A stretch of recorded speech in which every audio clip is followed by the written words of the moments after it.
Mga Dabber Cats, dahil piyesta ngayon sa aming Mother Barangay, happy piyesta nga pala sa Barangay Hacienda Pandakake, Immaculate Concepcion, kung saan ako lumaki at isinilang ng aking mga magulang. O, diba?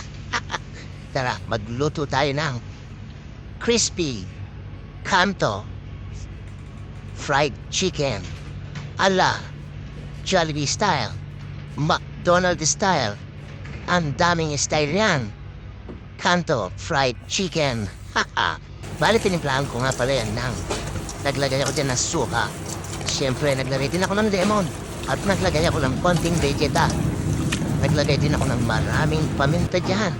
At siyempre, naglagay ako ng medyo maraming asin. Gusto ko kasi yung maalat-alat.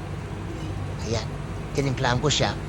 At pagkatapos niyan, binabad ko yan ng 4 na oras para manunuot talaga yung lasa niya sa loob ng manok. At siyempre, ikukoat ko yan ng harina lang, kumbaga plain flour lang. Ilagay ko dyan. At eto na, siyempre, ilalagay ko yan sa fryer. Pero hindi ko na pinakita na paglagay sa fryer.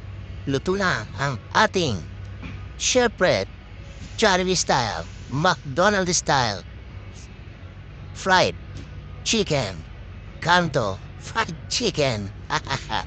Happy Fiesta nga pala sa inyo lahat, mga taga-barangay Hacienda Pandakake. Nakakamiss ang magpiesta yan sa amin kasi masaya din ang piyesta dyan, lalo na kung meron kang napakalamig na pulang kabayo, syempre. Salamat!